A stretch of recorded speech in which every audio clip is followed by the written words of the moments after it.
चीज़ मैंने आपको समझाई, तो इसलिए सर मैं 10 से 12 की चीज़ें नहीं आपको बता सकता। एफआईज का नाम है पैसे को लिपेट कर ले जाना। कुछ चीज़ों में वो लॉस बुक कर लेते हैं, फिर वो दोबारा से चीज़ों को कर गया था। मैंने कहा हमें संभल कर रहना है, क्योंकि कुछ फंडामेंटल अलग चीज़ें बताते हैं, बयां करते हैं, कुछ चीज़ें अलग होती हैं। हर एक चीज़ के अनुसार आपको बाजार को देखना पड़ता है। आरबीएनएल कितने ऊपर के टारगेट थे, गया था। आईआरएफसी शायद 227, 28, 29 तक भी गया। वीडियो बनाया जा रहा है कि नहीं सब कुछ अच्छा है, खरीदो, सब कुछ अच्छा है, बहुत बढ़िया, ये सारी चीज़ें आप देखते हैं। उससे पहले आपको फंडामेंटल और एक रणनीति कि भैया कुछ छोटा शेयर बहुत बड़ा हो गया और सब पे उसकी नज़र है, तो वो किस तरीके से चीज़ें कर सकता है।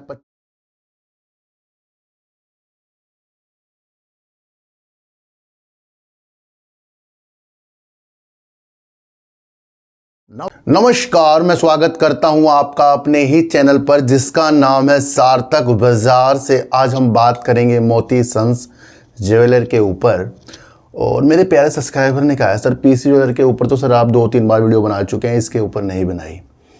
तो आज इसकी भी बारे में आज हम समझ लेंगे। बात करेंगे आईआरएफसी के बारे में। ओएफएस जो 91 में आया था, 86 में अब शेयर मिल रहा है, और इसकी कुछ गतिविधियां समझेंगे और आगे की विधि इसमें समझकर चलेंगे। बात करेंगे रामा स्टील। वैसे रामा स्टील पर मैं पहले बहुत वीडियो बना चुका हूँ, नहीं बनाता पर बनानी पड़ गई क्योंकि मेरे प्यारे सब्सक्राइबर ने कहा जनाब आपका वीडियो उन हताश और निराश लोगों के लिए बना है। आपका एक वीडियो मैंने देखा था रामा स्टील पर एफआईज फंसे हुए हैं, ये बिल्कुल मैंने कहा था। ऊंची खरीद पर बिल्कुल 10 से 12-13 के बीच में उन्होंने ख़रीदा था।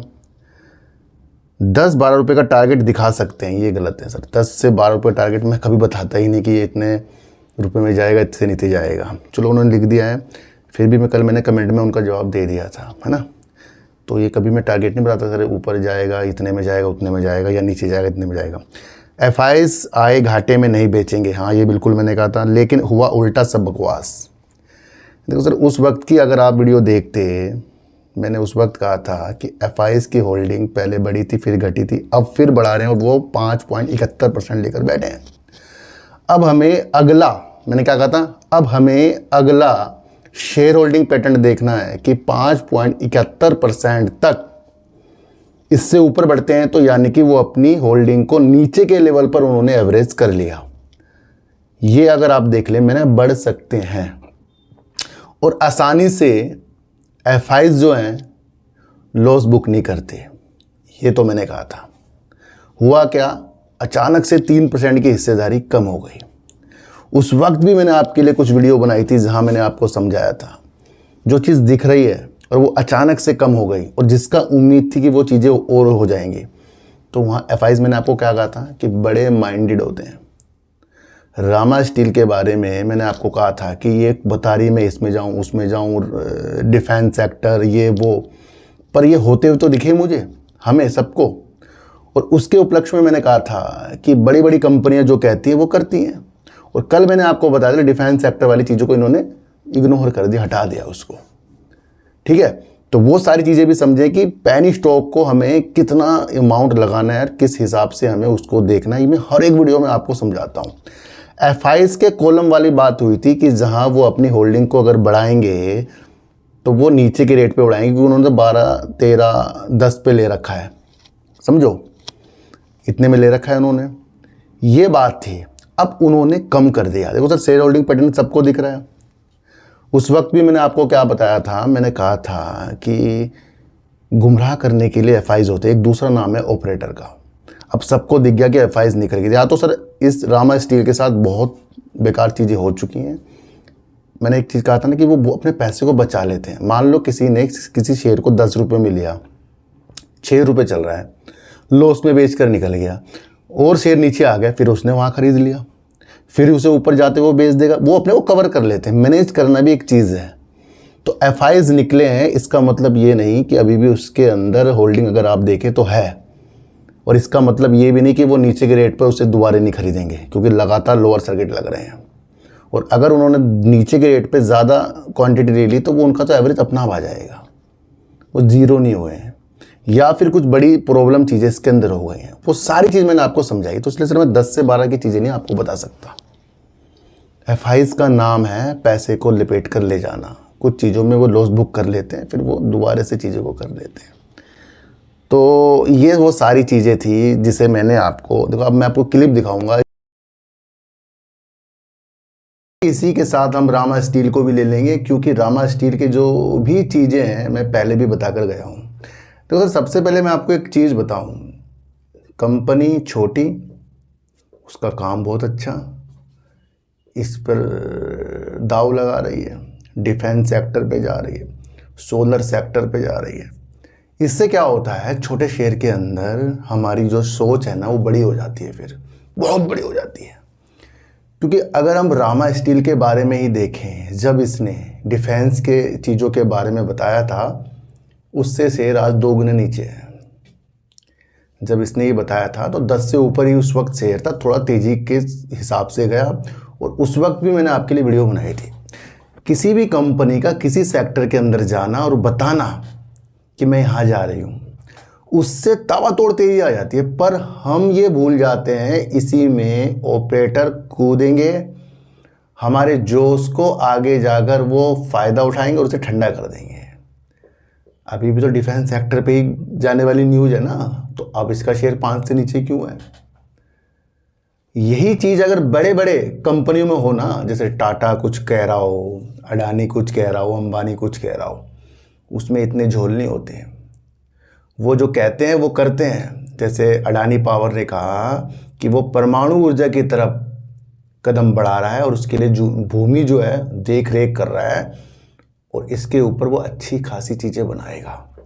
उसने ये बताया था और मैंने भी उसको अलग तरीके से समझा। अगर उन्होंने कहा है तो उस पर वो कदम रखेंगे। पर ऐसी ऐसी कंपनी जब कुछ बताए तो फिर आज क्यों शेयर फिर उससे कितने नीचे हैं?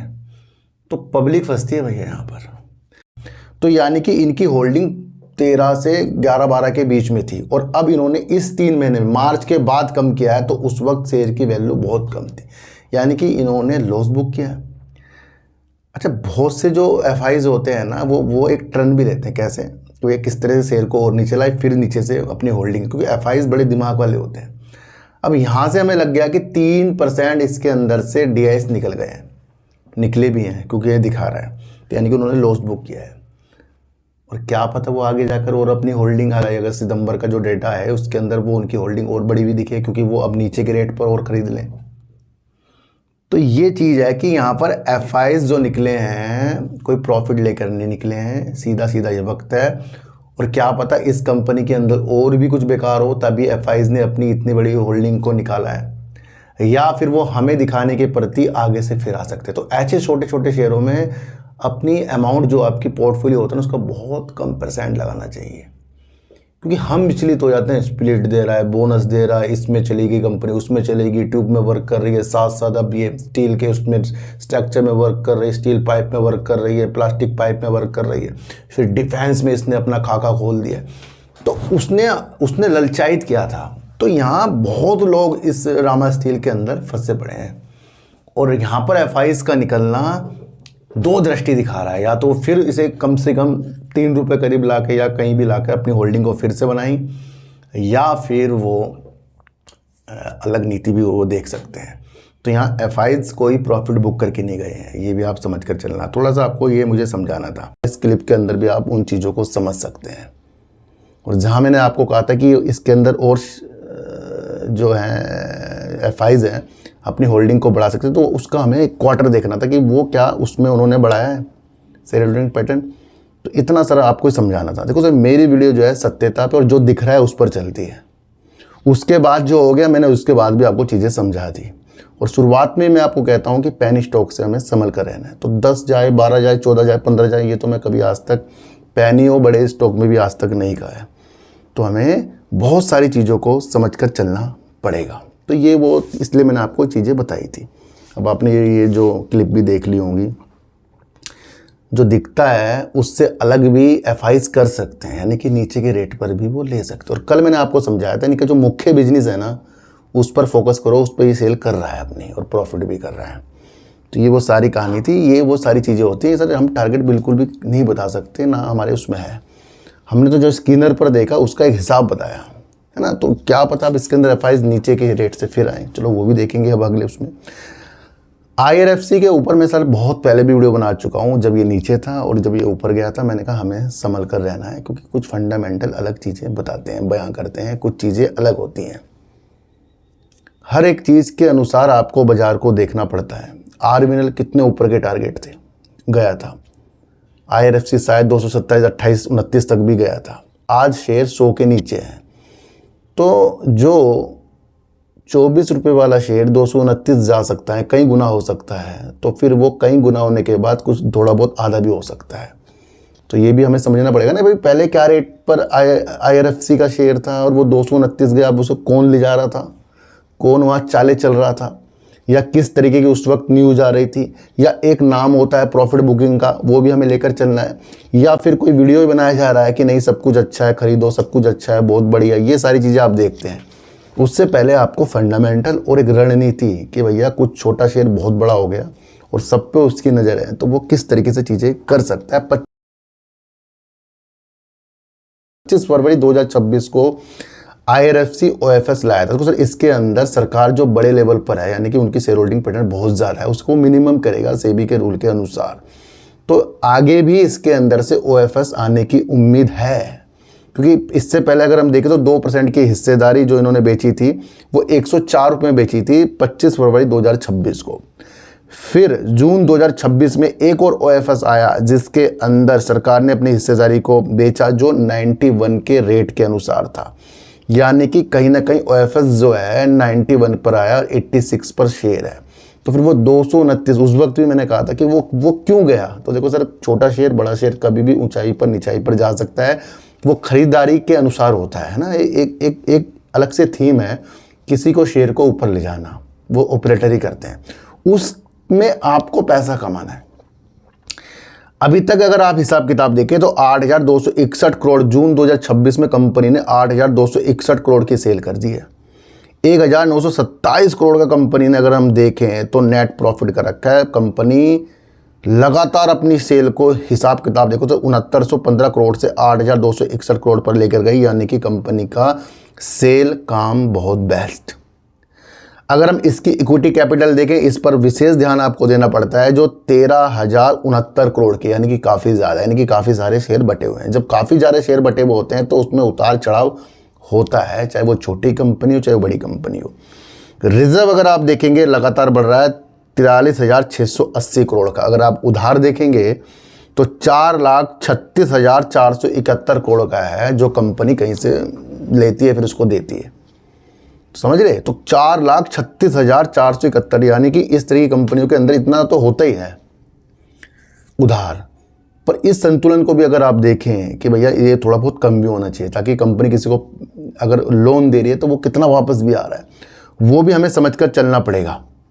एक ही चीज़ इसके अंदर अगर आप देखें तो कैश फ्लो बहुत अर्जेंट होता है, क्योंकि कैश फ्रॉम ऑपरेटिंग एक्टिविटी ये हमेशा प्लस में होनी चाहिए। और अगर ये आप समझें कि कंपनी कितना कमा रही है और कितना बचा रही है, तो वो आप देखें। अगर कंपनी ने 100 रुपये की सेल कर दी, खर्चे काट पीट के उसने 70 रुपये खर्चे कर दिए, तो 30 रुपये उसका कैश फ्लो हो रहा है, ताकि वो अपनी कंपनी में और ज़्यादा कुछ चीज़ों में लगा सकती है। इसमें देखो क्या हो रहा है। देखो सर, इससे पहले भी प्लस में था, उससे पहले माइनस में, फिर प्लस में, लगातार ये प्लस में होना चाहिए, क्योंकि मार्च 2025 में अगर आप देखेंगे तो 8,230 करोड़ की कंपनी ने इतना पैसा कमाया, बचाया। दूसरा अगर आप देखेंगे तो मार्च 2026 में माइनस में 27,026 करोड़ रुपए, 27,026 करोड़ का cash flow operating activity minus में, यानी कि कंपनी ने माल तो दे दिया या अपना जो भी काम, जैसे मतलब अपना चीज़ें बेच दी या दे दी, लोन दे दी, जो भी समझ लें, वापस कितना आया है, माइनस में है पूरे साल का। समझ रहे। एक यही चीज़ है जिसे आपको बहुत अलग तरीके से, कैश फ्लो एक नींव है जहां पर आप अच्छी और बुरी कंपनी को समझ सकते हैं कि भैया कमा रही है कंपनी, तो उस धंधे से कमा कितना रही है वो यहां से देखा जाता है। रेवेन्यू ज़्यादा हो सकता है कंपनी का, प्रॉफिट ज़्यादा हो सकता है, पर कैश फ्लो ऑपरेटिंग एक्टिविटी बहुत शानदार प्लस में होनी चाहिए, पर इसमें माइनस में है। अब इसको प्लस में देखना है आपको, अभी कितने सालों में हो, तो ये आपका एक दृष्टि बन गई देखने की। भाई बचाएगी तभी तो उस पैसे को अपने मार्केट में अपने आप ही लगाएगी। तो अभी तो सिर्फ दे ही रही है कंपनी, ये आप समझ कर चलें। दूसरा अगर आप देखेंगे cash flow from financing activity, company कितना ले रही है कितना दे रही है, पैसा उधार या अब वापस आ रहा है। देखो सर 2572 करोड़ मार्च 2025 में था जो कंपनी ने उतारा। उतारने के बाद 21,500 करोड़ रुपए मार्च 2026 तक कंपनी ने उधार ले लिया, यानी कि कंपनी का भी कैश फ्लो जो है निगेटिव है। और ये बहुत, मैं आपको बताऊं, ये आपको बेस्ट समझना है, क्योंकि इससे आपको पता लगता है कि कंपनी की जो बिक्री हो रही है उससे वो उसका ऑपरेटिंग एक्टिविटी की स्थितियाँ कितनी बच रही है। ठीक है, तो ये शेयर प्राइस 229, 400, 500 ये सपने को छोड़ो, एक्चुअल जो चीज़ें होती हैं उस पर दिमाग लगाना है। ये शेयर इससे नीचे इससे ऊपर भी जा सकता है, शर्त यह है कि आपको चीज़ों को समझना है। भारत के अंदर रेलवे इंफ्रास्ट्रक्चर के लिए, रेलवे आधुनिकीकरण के लिए, रेलवे डिजिटीकरण के लिए, अलग अलग विधियों के लिए, अन्य मेट्रो चीज़ों के लिए, जो भी देश के अंदर चीज़ें होंगी सब चीज़ को IRFC से मत जोड़ा करो कि ये सब कोई पैसा दे देगी, सब कोई काम कर लेगी। और कंपनी भी चीज़ें करती हैं, तो जब कोई आपको IRFC की चीज़ें गिना दे, भैया फाइनेंस तो करती है पर इतना नहीं कि सारे प्रोजेक्ट को यही कर देगी, फिर उससे बचाएगी कितना, उससे कमाएगी कितना। इन सब चीज़ों को भी आपको समझकर चलना पड़ेगा। रामा स्टील क्लियर कर दिया, अब मैंने IRFC आपको क्लियर कर दिया, इसलिए हर चीज़ को आपको बेखूबी से समझकर चलना पड़ेगा। ठीक है, तो ये मेरे प्यारे सब्सक्राइबर ने कहा था कि रामा स्टील 10 से 12 रुपये का, मैं नहीं बताता सर, मैंने एक शेयर होल्डिंग पैटर्न के हिसाब से बताया था कि कम से ज़्यादा हो गए हैं एकदम FIs, और जो अपनी हिस्सेदारी को ऊपर लेकर बैठे, समझिए ना, मैंने ये कहा था। अगर अगला क्वार्टर में बढ़े तो यानी कि उन्होंने ओवर होल्डिंग, और घटे तो यानी कि उन्होंने कम, वो फिर मैंने अगली वीडियो में आपको क्लियर करा था। तो ये आप समझे वीडियो का माध्यम, समझने का माध्यम। सर जी आप PC ज्वेलर 2 से 3 बार वीडियो बना दिए आपने सर, मोतीसन ज्वेलर पर नहीं बनाया। तो चलो हम इसके ऊपर वीडियो बनाएंगे। सर IPO आया था दिसंबर 2023 में, और अगर हम IPO की स्थितियाँ देखें तो करीब 52 से 55 रुपये में इसका प्राइस बैंड था। और अगर स्थितियाँ देखें तो करीब 250 शेयर मिलने थे जो 55 रुपये के हिसाब से मिलने थे। इसके अंदर अगर स्थिति को और अगर आप बेहतर देखें तो कंपनी ने लगभग 98% लिस्टिंग गेन कर दिया, यानी कि 109 रुपये में कंपनी का शेयर खुला था। यानी कि कंपनी के अंदर अगर आपके 13,750 रुपये लगे थे 250 शेयरों में, तो वो आपके लिस्टिंग यानी 109 रुपये में हुई तो करीब 13,500 रुपये बन गए। यानी कि IPO में ही कंपनी ने लोगों को कमाकर स्थितियाँ पैदा कर दी, यानी कि अच्छा खासा कमा कर दिया है ना। तो ये आप समझकर चल सकते हैं। दूसरी बात आगे भी समझाऊंगा, कंपनी ने एक बार बोनस दिया है जो करीब 1 शेयर पर 10 शेयर कंपनी ने 8 नवंबर 2024 को कंपनी ने इसकी एक्स डेट थी, और रिकॉर्ड डेट देखे तो 9 नवंबर 2024 थी, जहां कंपनी ने 1 पर 10 शेयर दिए। उस वक्त कंपनी के अगर किसी पे 250 शेयर होते तो उसके 2,500 शेयर बन जाते। तो थोड़ा सा आप ये भी समझें कि कंपनी ने एक बोनस भी दे दिया है। तो अगर आपका शेयर आज मान लो 10 रुपये में है तो 10 की उसके गुणा कर लो बोनस की, तो करीब वो 100 रुपये का शेयर है। समझो जब बोनस स्प्लिट होते हैं तो वो अमाउंट क्या है वो उतनी रहती है, आपने जो लगाया शेयर ज़्यादा आ जाते हैं, फिर उस हिसाब से वो आपको लिस्ट में दिखता है कि इतने का बैठ गया, अब 100 का शेयर 10 में बैठ गया। तो सबसे पहले आपको ये समझकर चलना पड़ेगा। अच्छा, अब इसकी ये हिस्ट्री हमने समझ ली। मोती सन्स ज्वेलर जो है मूल रूप से जयपुर राजस्थान की एक कंपनी है जो 1998 से कारोबार कर रही है। देखो सर, अगर आप स्थिति को समझें तो कंपनी जयपुर राजस्थान का हेडक्वार्टर हो गया है। कंपनी किस किस चीज़ में वर्क करती है आपको ये समझना है। ज्वेलर्स का काम है तो जैसे PC ज्वेलर, कल्याण ज्वेलर है ना, टाइटन, इस तरह की और कंपनियां वर्क करती हैं। जैसे गोल्ड ज्वेलरी हो गया, डायमंड ज्वेलरी हो गया, या मोतियों का कुछ हो गया, प्लेटिनम हो गया, सिल्वर ज्वेलरी होगी, इस तरह की कंपनी वर्क करती है। इनके ये प्रोडक्ट हैं। दोस्तों कंपनी 9 जून 2026 को करीब 150 करोड़ रुपए का QIP भी लाई थी, जो शेयर 109 के हाई और इस वक्त 17 में चल रहा है, वो 9 जून 2026 को कंपनी लेकर आई थी 150 करोड़ का QIP, जिसका रेट था 11.58 पैसे, यानी कि 11 रुपये 58 पैसे का। तो ये भी आप समझ कर चल सकते हैं।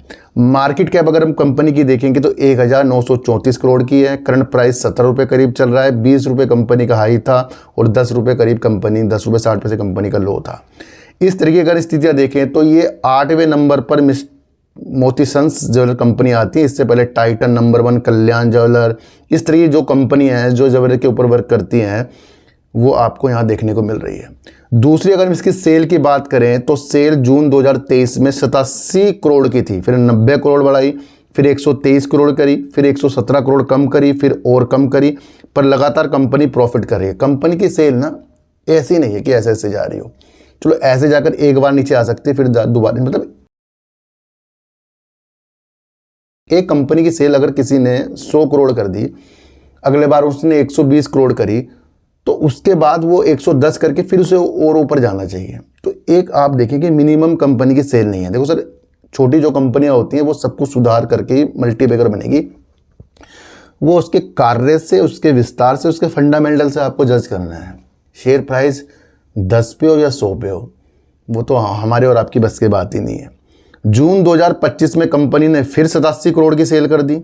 देखो सर, जून 2023 में 87 करोड़ सेल, फिर जून 2025 में भी 87 करोड़ की सेल, फिर 90 करोड़ की सेल, फिर देखो वो वैसी सेल चल रही है 175 करोड़ की सेल, फिर 137 करोड़ की सेल, अब 107 करोड़ की, यानी कि घट बढ़ रही है। मिनिमम सेल कंपनी की बिल्कुल भी नहीं, आप समझ कर चलें। और इक्विटी कैपिटल देखें तो 100 करोड़ की इक्विटी कैपिटल रिजर्व कंपनी के अंदर बढ़ रहा है जो 399 करोड़ का है। उधार कंपनी देखो सर लगातार कम कर रही है। ये कंपनी का अच्छा खासी एक स्थिति है जहां कंपनी ने 39 करोड़ का उसके पास अब उधार है। अब कैश फ्लो देखो सर, इस कंपनी के अंदर मार्च 2026 में 27 करोड़ का इन्होंने कमाया, उससे पैसा आया। ये वो सारी चीज़ें उसमें जो कंपनी लगा सकती है, इससे पहले माइनस में चल रहा है। तो आप ये भी समझिए, और उधार उतारने में कंपनी कार्य कर रही है, जो इस बार भी इन्होंने 17 करोड़ का उधार उतारा है। तो ये आप समझकर चल सकते हैं। एक और स्थितियाँ देखें जो आपको बहुत ज़्यादा समझना है, इन्वेंट्री डेज, इसको आपको समझना है। यानी कि कंपनी के स्टॉक में जो माल है वो कितने दिनों में वो निकाल सकती है, कितने दिनों में ख़त्म हो रहा है, ये सबसे इंपॉर्टेंट है। अगर आप कल्याण ज्वेलर, टाइटन का अगर देखेंगे तो उनका करीब करीब लगातार अगर आप देख लें, दोनों कंपनियों में से किसी का भी हो सकता है 7 महीना या 5-6 महीना बस। यानी कंपनी ने, टाइटन या कल्याण ने अपने प्रोडक्ट को बनाया तो उनके वो शोरूम से या किसी भी तरीके से जो बिकता है वो 7 से 5 महीनों में, यानी कि एक कंपनी का साथ, एक कंपनी चेक कर लेना, वो अपनी इन्वेंट्री को निकाल देती है। तो ये क्या है कि कंपनी के काम ज़्यादा है। अब उनके शेयर भी देख लो, आप उनकी मार्केट कैप भी देख लो। तो ऐसी कंपनी में जो कुछ प्रोडक्ट बनाती है तो उसके इन्वेंट्री डेज को आपको बहुत परखना है, क्योंकि यहाँ से अगर कंपनी कुछ बना रही है तो उसे कितने दिनों तक अपने पास रख रही है, उसे बेचना भी तो है ना। तो अगर यहाँ आप देखेंगे तो 523 दिन लग रहे हैं कि कंपनी ने अगर आज एक माल बना दिया तो उसे बिकने में 1 साल 4 महीने करीब लग रहे हैं, यानी 523। तो यानी कि ये एक निगेटिव है। ये कम, जितनी ज़्यादा कम होंगे उतना ज़्यादा बेस्ट होगा। एक पॉइंट आपको ये पकड़कर हमेशा इस चीज़ को देखना है। ऐसा नहीं कह रहा कि ये कंपनी बेकार है, कुछ है, मतलब मैं आपको सारी चीज़ें बता रहा हूँ। प्रमोटर अगर आप देखेंगे तो दिसंबर 2023 में 66% थे, और इसके अंदर भी देखो सर एफआईज खेल करते हैं। 7.47% थे, अब 0.57% सितंबर 2024 में होंगे, लेकिन प्रमोटर 66 ही हैं। और जो पब्लिक 26% थी वो 33% हो गई है। अब जून 2026 में अगर आप देखेंगे तो 66% जो प्रमोटर थे 57.12% हो गए, जो एक निगेटिव चीज़ दर्शा रहा है कि अपनी होल्डिंग प्रमोटर कम करते जा रहे हैं। एफआईज देखो सर फिर वैसे ही आ गए हैं, 0.09%, 0.74%, 2.03% और अब 2.89%। ये वैसी कहानी बन रही है रामा स्टील वाली। तो ये आप समझ कर चल सकते हैं, यहाँ पर एफआईज बढ़ रहे हैं। डीआईज अगर आप देखेंगे तो 0.74% है, और पब्लिक जहाँ पहले 26% की थी अब वो 39.25% हो गई। और कुछ इसके अंदर वो पब्लिक भी हैं जिनकी होल्डिंग 1% से ज़्यादा भी है। तो ये आप समझ सकते हैं। देखो सर, चीज़ों को अगर आप समझेंगे तो कंपनी अभी एवरेज है, ऐसी कोई महान कार्य नहीं कर रही है। इन्वेंट्री चीज़ें आपको देखनी है, कैश फ्लो भी आपको देखना है, और शेयर होल्डिंग पैटर्न से भी आपको समझ में आ रहा होगा कि अपनी होल्डिंग को प्रमोटर कम कर रहे हैं, एफआईज फिर से अपनी होल्डिंग बढ़ा रहे हैं, और वो चीज़ें, सारी चीज़ें, कुछ चीज़ें पब्लिक पर भी जा रही है। तो तो ऐसी कंपनी को हर 3 महीने में आपको वॉच करना है, क्योंकि इस तरीके की छोटी जो कंपनी है, पीसी ज्वेलर भी है और ऐसी कंपनी है जहां हम गोल्ड को बहुत अच्छा अभी समझ रहे हैं, पर वही अभी गोल्ड पर दबाव है, वो किस कारण से है वो आपको सबको पता है ना। तो चीज़ों को अगर आप समझ कर चलें तो ये ज्वेलर्स का जो काम होता है देश में नहीं विदेशों में भी फैला हुआ है। अब कितना इसको ये फैलाती है तो ये आप समझ सकते हैं, है ना। तो बोनस भी आया था, सब चीज़ आपको समझनी है। हाँ, कोई कंपनी में ऐसा डाउट नहीं है कि कंपनी बेकार है, कुछ चीज़ें हैं उसको सुधारना ही कंपनी का एक महत्वपूर्ण कार्य है। तो आज की वीडियो आपको देखो, फिर बता रहा हूँ, कोई टारगेट नहीं मैं बताता, मैं तो आपको इसके एनालाइज कर रहा हूँ। आज की वीडियो आपको कैसे लगी है मुझे जरूर बताना। किसी को भी खरीदने बेचने की नीतियाँ मेरे चैनल पर बिल्कुल भी नहीं है। मेरा कोई टेलीग्राम, कोई व्हाट्सएप ग्रुप नहीं है, ना ही आज तक मैंने बनाया है। तो सर सच्ची वीडियो देखिए, अच्छी वीडियो देखिए, समझ कर देखिए, चीटी को आटा दीजिए, गाय को रोटी दीजिए और अपने बच्चों को ज़्यादा से ज़्यादा प्यार कीजिए, क्योंकि बच्चे ही आपकी मासूमियत से किस्मत पलटेंगे। तो फिर मिलेंगे आपसे नई वीडियो के साथ, जब तक के लिए नमस्कार।